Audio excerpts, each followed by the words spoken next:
Buenas tardes, mi nombre es Ana Sofía Candamiel y el día de hoy vengo a hablar un poco sobre lo que es la afrocolombianidad y la independencia.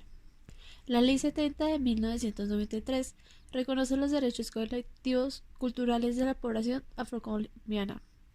Define esta comunidad como un conjunto de familias de ascendientes afrocolombiana que posee una cultura propia, comparte una historia y que tiene sus propias tradiciones y costumbres dentro de la relación campo-poblado, que revela y conserva conciencia de identidad que la distingue de otros grupos étnicos.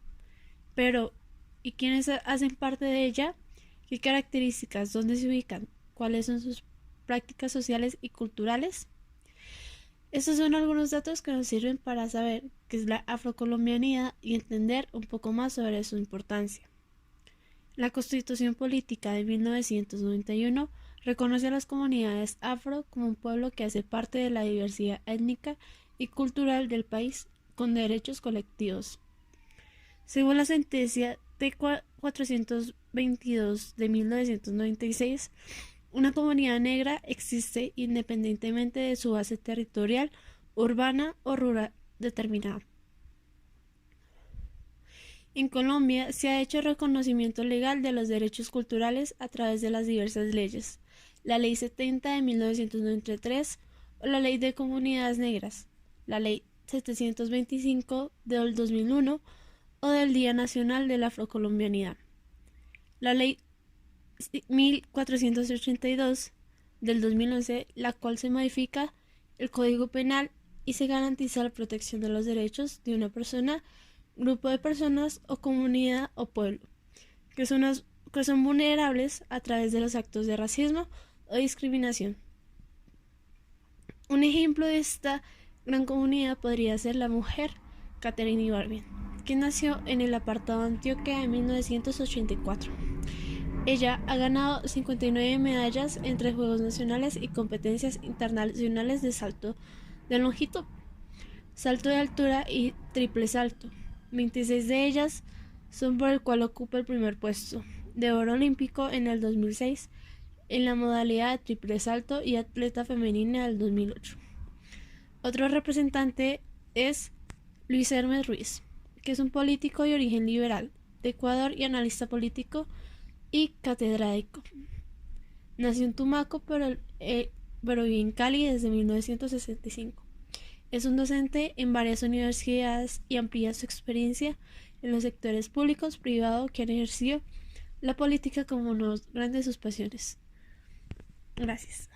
Siguiendo con nuestro podcast, encuentro con la señora Sandra Rodríguez, el cual le voy a hacer unas preguntas. Buenas tardes, señora Sandra. Buenas tardes, Sofía, ¿cómo estás? Muy bien, gracias.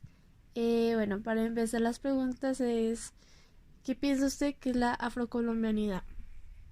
Bueno, más que decir qué pienso yo de la afrocolombianidad es un grupo o un conjunto de familias de la ascendencia de la población de África que tiene una cultura propia, comparte una historia también y unas tradiciones. Es la población que llegó aquí a Colombia como parte de la esclavitud de la colonización.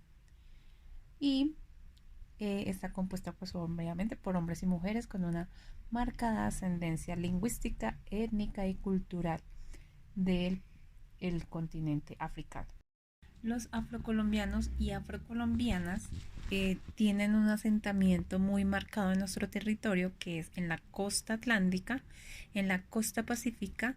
Además hay unas zonas como el piedemonte caucano y también en la zona insular caribeña, lo que llamamos San Andrés y Providencia.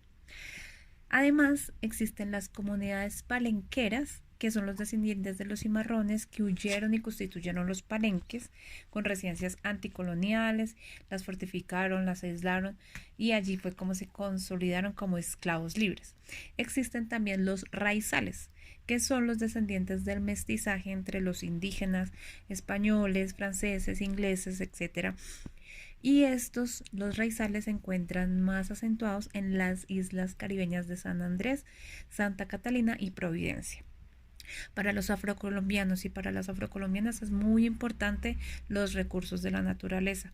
Por eso es indispensable para ellos como la sostenibilidad y todo, toda la biodiversidad que tenemos en nuestro país. Además, por sus tradiciones, también ellos tienen su manera de lidiar con las enfermedades, lidiar con todo lo que tiene que ver con su parte de cuidado y bienestar. Bueno, muchísimas gracias, señora Sandra. Y ya, gracias. Bueno, continuando con nuestro podcast, el siguiente tema es la independencia. Desde el principio no nos han contado toda la verdad de lo que fue la independencia. Nos han contado todo tipo de historias. Cómo llegaron los españoles, nos conquistaron, hubo muchísimas guerras, pero nunca nos han dicho las cosas terribles de las personas que quisieron luchar por nuestro país, y hubo entre ellos hombres y mujeres que han fallecido por ello.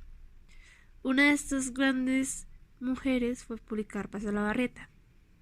Policarpa Salabarrieta, apodada La Pola, fue una heroína colombiana que espió a las fuerzas independistas criollas durante la Reconquista española. Se la consideró una heroína de la independencia colombiana. Fue ejecutada en la Plaza Mayor, hoy llamada Plaza de Bolívar, el 14 de noviembre de 1817. La ejecución de La Pola, mujer joven, por un crimen político, movió a la población en general y creó mayor resistencia al régimen impuesto por Juan Samo. Si bien muchas mujeres fueron igualmente asesinadas durante la época española, el caso de La Pola cautivó la imaginación popular.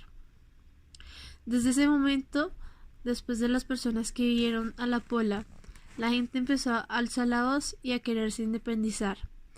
Otros sitios, como lo fue Cali, Villa del Socorro, Santa Fe, Pamplona y muchos más, estos empezaron a alzar la voz y también por sus pueblos. La realeza tembló al ver lo que pasaba. Claramente sabían que su reinado está en un gran riesgo, y todo por el plan del florero de Llorente, que salió como yo lo esperaba, y por La Pola, que fue la que los motivó a hacerla. Volviendo un poco con nuestra entrevistada, la señora Sandra Rodríguez, ahora le voy a preguntar. Señora Sandra, ¿sabe usted cuáles fueron los hechos que ocurrieron el 20 de julio de 1810?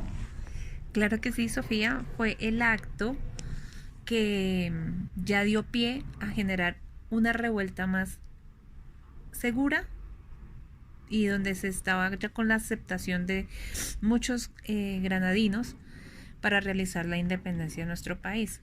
Fueron más de 3 siglos de conquista y colonia del Imperio Español, y antes de estos sucesos del 20 de julio ya se había tenido la rebelión de los comuneros, y también se había dado algo allí frente a la traducción y la divulgación que hizo Antonio Nariño con los derechos del hombre.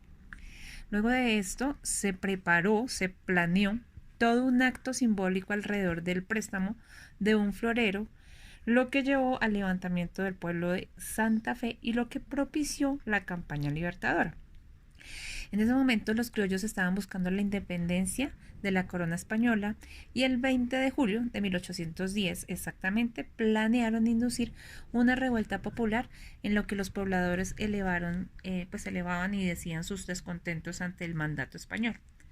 Ese viernes era viernes de mercado. Ese día se iba a mercar, era cuando mayor afluencia de gente había pues en la Plaza Mayor. Todo se dio esto al mediodía, donde el señor Luis de Rubio se acercó a la casa del español José González Llorente y le pidió prestado un florero para decorar la mesa de Antonio Villavicencio.